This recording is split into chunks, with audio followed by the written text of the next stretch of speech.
Hello friends, my name is Nitin Gupta. Welcome back to my channel. Friends, आज हम बात करेंगे फिर से अपने पोर्टफोलियो सीरीज अगले स्टॉक के बारे में। और जो आज की मैंने कंपनी सेलेक्ट की है वो बेसिकली हाउसिंग फाइनेंसिंग सेक्टर को लेकर है। और सेक्टर में मेरा थोड़ा सा ओपिनियन ज़्यादा बुलिश है, क्योंकि इस सेक्टर में ने काफ़ी टाइम से कुछ किया भी नहीं है। दूसरा ये कि जो हमारे इंटरेस्ट रेट है वो काफ़ी टाइम से लास्ट मतलब 2022 पूरा वो उसमें बढ़ना स्टार्ट हुआ था। फिर 23 में भी बढ़ा, मगर उसके बाद काफ़ी टाइम से पाउस मतलब रुका हुआ है। बट अब मुझे लगता है कि जब भी ये क्या कहते हैं ये ऊपर तो नहीं बढ़ेगा, बट हाँ, ये अब क्या कहते हैं घटना स्टार्ट होंगे। जब भी घटना स्टार्ट होता है हाउसिंग फाइनेंस सेक्टर की कंपनियों में जरूर एक अच्छा खासा रनअप देखने को मिलता है। उसका सिंपल सा रीजन जो मुझे नजर आता है वो यही है कि जो भी एक न्यू होम बायर होते हैं, जो सैलरी क्लास होता है, बेसिकली वो तभी होम क्या कहते हैं बाइंग करना तब प्रेफर करते हैं जब क्या कहते हैं उनको एक लोन भी सस्ते अमाउंट पे मिल जाए। ठीक है, जिससे उनका इंटरेस्ट रेट थोड़ा सा क्या कहते हैं जो ईएमआई है वो उसमें जो प्रिंसिपल का पार्ट ज्यादा हो और इंटरेस्ट का पार्ट कम हो। ठीक है, और दूसरा रीजन जो मुझे नजर आता एक दूसरा रीजन ये भी है, जो अभी बजट अनाउंस हुआ था उसमें गवर्नमेंट ने वापस से एक सब्सिडी वाली स्कीम को अनाउंस किया, जैसे जो पहले इन्होंने स्कीम दी चलाई हुई थी वो वापस से वो पीछे बंद हो गई थी। जिससे क्या कहते हैं जो न्यू होम बायर है, जो फर्स्ट होम बायर है, उनको एक सब्सिडी मिल जाती है और उनके एक अमाउंट उनके लोन में जिससे उनका डायरेक्ट इंटरेस्ट रेट काफी कम हो जाता है। ठीक है, तो इसलिए मैं इस सेक्टर पर थोड़ा सा ज्यादा बुलिश हूं। ये मेरा ओपिनियन है। चलिए चलते हैं आज की कंपनी पे। आज की जो कंपनी है कैंपिन होम्स लिमिटेड, पर सबसे पहले मैं उसकी बात कर लेता हूँ जो बजट में था। अगर मैं इसको थोड़ा सा और जूम करता हूँ, आप देखोगे तो budget 25 has also brought back interest subsidy under the flagship scheme, setting aside 4,000 crore of the credit-linked subsidy scheme. CLSS, the revival of the scheme, say real estate expert, is expected to boost affordability of prospective home buyers and may increase the supply of the affordable housing stock in peripheral locations of Tier 1 and Tier 2 city recently connected with new infrastructure. तो इसलिए एक ये भी reason है इस sector को की company को सिलेक्ट करने का कि क्योंकि जब पहले इसको अनाउंस किया था 2015 के अंदर, उसके बाद तब तक इन्होंने शायद वो 20 से 21 तक उसको चलाया है स्कीम को। और उसके उस स्कीम में हमने देखा होगा काफी सारे जो होम बायर्स जो फर्स्ट होम बायर था उन्होंने इस स्कीम के तहत काफी होम को बाय किया और उसके बाद उनको उनको उनको सब्सिडी का फायदा भी मिला। ठीक है, अब फिर होम की बात करते हैं। बेसिकली ये आप देखोगे तो हाउसिंग फाइनेंस सेक्टर की कंपनी है और कैनरा बैंक की सब्सिडी कंपनी है। तो Canfi Homes Limited is a deposit-taking housing finance company registered with National Housing Bank. National housing bank क्या है? एक क्या कहते हैं एक तरह के क्या कहते हैं एक संस्था है गवर्नमेंट की, जो मतलब इसी के थ्रू जो वो होते हैं ना, जो मतलब सब्सिडी वगैरह होती है, इसी एजेंसी के थ्रू क्या कहते हैं हमें मतलब मिलती है। State in the company if primarily provide similar ticker size housing loans to salary and professional and self-employed non-professional borrowers। तो मतलब सभी को ये टैकल करते हैं, जिसमें सैलरी क्लास भी है, प्रोफेशनल भी है, सेल्फ एम्प्लॉय भी है और नॉन प्रोफेशनल भी है। ठीक है, अब एक बार इनका वो देख लेते हैं कि जो इनका वो है ना जो मुझे हाँ सेगमेंट मतलब ये सैलरी में जो गवर्नमेंट है 40% है इनका, और प्राइवेट सेक्टर में 55%। तो देखा ना 70% सैलरी क्लास को टैकल करते हैं, जो कि एक पीओसी बैंक 3% 2% के आसपास इनका सैलरी क्लास है, जो कि अच्छी बात है क्योंकि सैलरी क्लास का जो लोन होता है ज्यादातर सेफ माना जाता है। ठीक है, और उनका लोन एक लंबाई चलता है और एक सिक्योर लोन माना जाता है। SNP 27%, professional 1%, no change from 123। ठीक है, और इनका जो डिस्ट्रीब्यूशन लोन है साउथ में 72% है, नॉर्थ में 13% है, वेस्ट में डबल 11% है, सेंट्रल में 2% है और ईस्ट में 1% है। Funding company has a total boring is 31,863 crores compared to 39,008 in financial 23। banks 59%, 54 NCD 17%, NCB 16%, CB 7% और डिपॉजिट 1%। ये ज्यादा हमारे काम का नहीं है। तो अब इसका फंडामेंटल चेक करते हैं। जो मार्केट कैपिटल है 10,074 74 करोड़ की है, स्टॉक पी 14 का है, आरओसी 9.26 का है, लास्ट 12 में जो प्रॉफिट है 751 का है, प्रमोटर होल्डिंग 30% का है, इंडस्ट्री भी 21.6 का है, करंट प्राइस 807 का है, बुक वैल्यू 326 का है, आरओई 18.8 है, प्लेजिंग कोई है नहीं, हाई प्राइस ऑल टाइम 938 है, जो 52 वीक लो बनाया था 680 का था और हाई बनाया था 938 का। डिविडेंड कंपनी थोड़ा बहुत पे करती है, फेस वैल्यू टेक क्योंकि डेट टू इक्विटी 7.30 है। हम सबको पता है कि जो फाइनेंस जो इस तरह की कंपनी होती है, एनएसएसबी होती है, हाउसिंग फाइनेंस कंपनी होती है, उनमें जो डेट इक्विटी इनका एक तरह से इन्वेंट्री होती है, प्रोडक्ट होता है इनके लिए कि जितना ज्यादा इनके पास ये होगा उतना ज्यादा ये लोन डिस्टर्ब कराएंगे। आप देखो इनका एम जो हमने साइज देखा था वो 30,000 के आसपास था। ठीक है, जो हमने यहाँ पे अभी देखा था। ठीक है, company has a loan book of 34,999 या 35,000 के आसपास अराउंड है। ठीक है, ठीक है, और मार्केट कैप है ना 10,742 करोड़ ओनली। ठीक है, तो ये एक अच्छा स्ट्रॉन्ग पॉइंट नजर आता है मुझे। अब आप क्वार्टर रिजल्ट की बात करो तो क्वार्टर में जो 23 में इनके जो जून के रिजल्ट थे वो 82824 की इनके से रेवेन्यू था जो बढ़कर 931 का हुआ और जो नेट प्रॉफिट आया वो 183 से बढ़कर 200 का हुआ। देखा जाए तो इसको हम क्या कहते हैं, और आप देखोगे ऑपरेटिंग प्रॉफिट मार्जिन 29% से 28 हुआ। अगर 29 भी होता तो ये अच्छा खासा जंप हमें देखने को मिलता। अगर आप देखोगे 183 से 20 का, तो ऑलमोस्ट हम कह सकते हैं कि भाई 10% के अराउंड हमें ग्रोथ नजर आती है नेट प्रॉफिट में। अब ईयरली की ग्रोथ की बात करें तो ईयरली में इनका 3523 लास्ट से 2742 से 3523 की इनकी रेवेन्यू बढ़ा और जो नेट प्रॉफिट है 6221 से 751 का हुआ। तो एक 20% के आसपास हमें नेट प्रॉफिट में ग्रोथ नजर आती है और उतनी ही हमें क्या कहते हैं उसमें नजर आती है सेल्स में नजर आती है। मगर यहाँ पे भी आप देखो 2% का मार्जिन भी कम होगा। 2% का ये जो मार्जिन इतना ही आता, इससे भी 32 भी है, 31 भी आया है, ठीक है, 28 30 आता तो शायद ये और अच्छा सा बड़ा होता।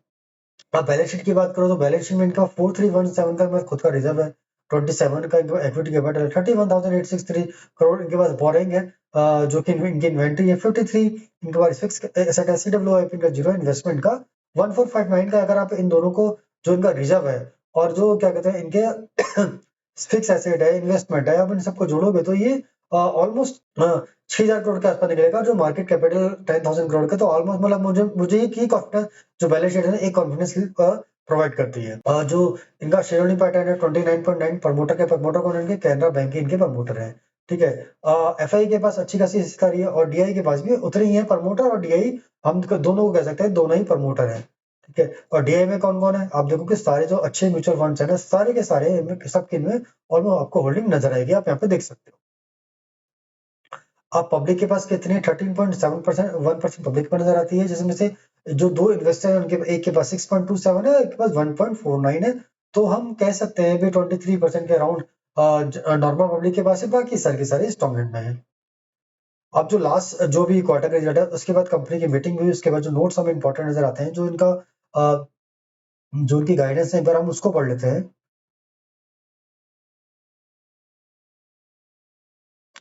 Guidance and outlook. Confident in achieving discerned target of 10,500 crore in the year. एक साल के अंदर जो इनका टारगेट इन्होंने रखा 10,500 करोड़, यानी जितनी इनकी मार्केट कैप है ना, उतना इनको लोन बांटना है इस साल। Focus on maintain growth NPA below 0.8 by the end of the year. जो NPA इसको भी कम करना है। ROE guidance remains 2.1 and 17% respectively, aiming for 15% AUM growth with plan disbursement in Q2, Q3 and Q4। इन्होंने मतलब विद प्लान जो M growth ने रखा है वो 15% से ग्रो होगा, इस पर guidance of 2.5% and name of 3.5%। Business strategy initiative in increase disbursement include a separate sales team of direct sourcing, digital marketing and API of project sourcing। तो इन्होंने सेपरेट सेल्स टीम को है क्या कहते हैं इनिशिएटिव है, जैसे एक सेपरेट सिस्टम को तैयार करके जैसे डायरेक्ट सोर्स, जैसे डिजिटल मार्केटिंग, मतलब जो भी नए प्लेटफॉर्म है ना, जिससे वहां पे कस्टमर को टारगेट कर पाए। Process changes the and centralise operation have stabilise enabling better customer service, introduction of zonal office for higher censoring authority and branch support. ये जोनल ऑफिसर को डिक्लेयर करेंगे जिससे जो सेंसरिंग की पावर है वो तेजी से बढ़ सके और एक सपोर्ट भी कस्टमर को मिल सके। बजट एक्सपेंशन क्या है, expecting positive announcement in the budget position related in the affordable housing fund and CLS, जिसके हम अभी बात करते हैं स्टार्टिंग में, वही एक इनके लिए पॉजिटिव है। वो potential impact on the portfolio of the ticket size below 20 lakh and focus and tier two ones. जो टिकट साइज बिलो है 20 लाख, मतलब जो सैलरी क्लास होता है उनका लोन की रिक्वायरमेंट ज्यादा नहीं, मतलब लोअर से लेकर एक मिडिल लेवल तक जो सैलरी क्लासेस आ रहा था उसमें ये जब इस जो जो ऊपर वाली स्कीम जब लॉन्च होती है तो ये सब बहुत सारे कस्टमर इसमें आते हैं और ये उनको टारगेट करेंगे। Competitive incentive loading for a focus for self employed customer and LAP। तो ये क्या कहते हैं, लोन अगेंस्ट जो सेल्फ एम्प्लॉय है ना उनको भी टारगेट करेंगे लोन अगेंस्ट प्रॉपर्टी के लिए, क्योंकि वो सिक्योर लोन बना जाता है इसलिए। Overall, management optimism about growth prospects, addressing challenge in specific market, focus on maintaining spread and NIM target। तो एक जो मैनेजमेंट है काफी ज्यादा कहते हैं कॉन्फिडेंट है वो अपनी ग्रोथ को लेकर। क्या तो जो फंडामेंटल है मुझे स्ट्रांग ही नजर आते हैं, इसमें कोई डाउट नहीं है। अब एक बार चलते हैं टेक्निकल पर, थोड़ा सा पढ़ा करते हैं इसको।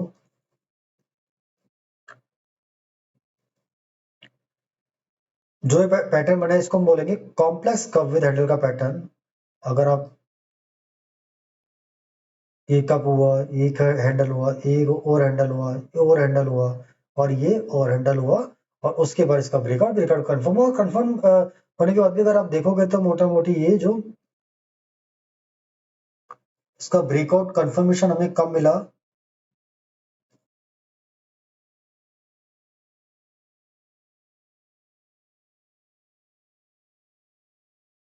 ये वाली कैंडल का ब्रेकआउट है। ब्रेकआउट के बाद इसके ऊपर जो क्लोजिंग मिली हमें, ये इस वाली कैंडल में मिली।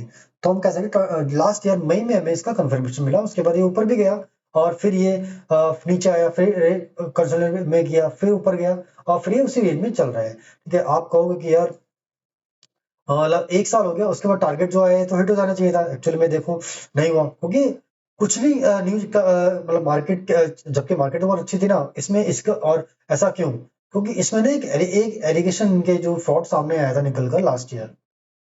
अगर आप देखोगे तो यहाँ पे हाँ, अंबाला फ्रॉड, जो इनके अंबाला की ब्रांच है उसमें फ्रॉड निकल कर आता है। During that quarter two financial 24 the company had reported a fraud protecting to an isolated over in Ambala where internal staff culprted and caused a fraud on the company prepaid over a period of 22 months from September 21 till July 23. The final amount of fund deficiency was quantity as 39.67 crore. The company has fully provided for the entire amount of declaration and according to the post-tax impact in the fraud of 29.69 crore. तो almost मतलब after tax ये 30 करोड़ के आसपास का fraud था, इनको ये detect हुआ था और इसकी वजह से एक नेगेटिव इम्पैक्ट इस पूरी की पूरी कंपनी के अंदर गया था, जिससे ये जो स्टॉक ऊपर जाने की पता एक रेंज में फंस गया और ये काफी देर तक उसमें चलता रहा। तो इसकी वजह से जो मुझे लगता है कि ये क्या कहते हैं, एक परफेक्ट एग्जांपल है कि स्टॉक जब हमारा जो टारगेट निकल कर आता है, अगर टारगेट बड़ा होता है तो वो एक लंबी जरूरत से ज्यादा समय भी ले सकता है और उसके बाद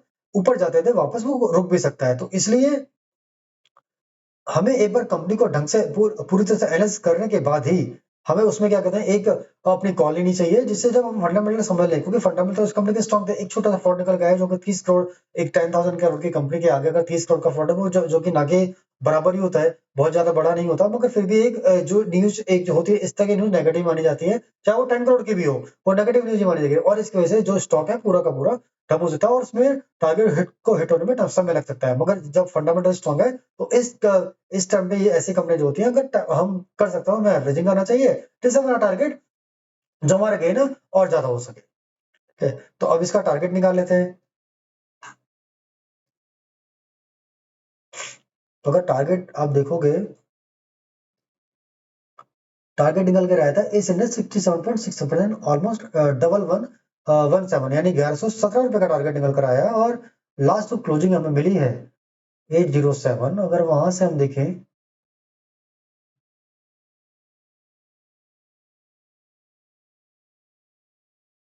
तो 8080 कर लेते हैं, यहाँ से भी 36% का गेन हमें बचा हुआ नजर आता है। ठीक है, तो ये एक अच्छी अपॉर्चुनिटी मुझे लगती है। और एक चीज मैं आपको और दिखाता हूँ जो पॉलिटिकल मुझे नजर आई थी, 17 की रेंज है। जैसे ये आपको पता है कि मैं इस तरह की रेंज जरूर क्या कहते हैं मार्क करता हूँ।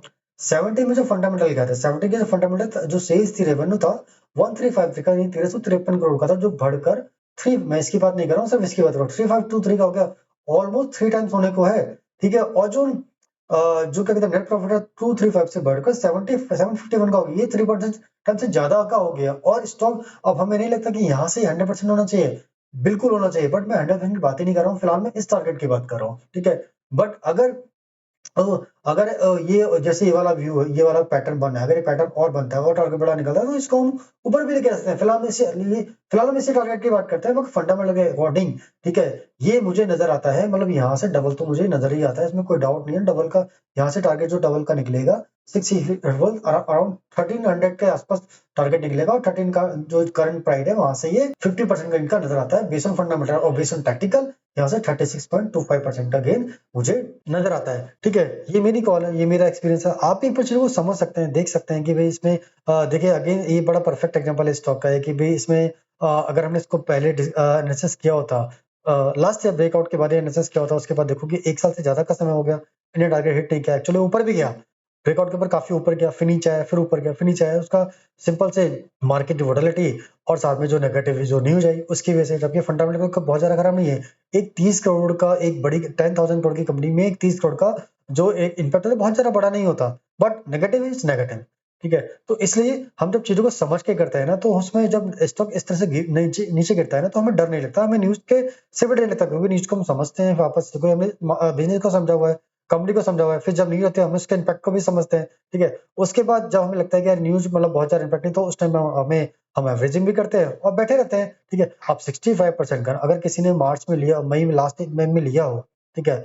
और न उसने लिया और उसके बाद अब इस सवा साल होने को है, अगर अगले मई में यानी 2 साल में भी अगर 65% का टारगेट मिलता है, तो शायद बुरा है? नहीं है बुरा। अगर उसने और जब डाउन पे ऑब्वियसली उसने एवरेजिंग भी किया होगा, क्योंकि जो बाद में उन्होंने लिया होगा उसका पीरियड तो कम हो जाएगा ना, ठीक है? और हो सकता है क्या कहते हैं जब फंडामेंटल इंप्रूव हो गए, ठीक है? और अगर आगे और कोई पैटर्न बने 2 साल में हो सकता है फिर जो गेन है और ज़्यादा बढ़कर हो जाए, ठीक है? तो मुझे इसमें इसलिए इस तरह के इसमें मुझे मतलब कोई डाउट नहीं लगता। आप भी एक बार चीज़ें समझ के और चीज़ों को देखकर फिर कॉल लेंगे, और आपको अगर मेरी वीडियो अच्छी लगती है तो बस लाइक कीजिए, सब्सक्राइब कीजिए। मैं आपकी वीडियो ये ऐसे वीडियो लाते ही रहूँगा। आज के लिए इतना ही। धन्यवाद। जय हिंद।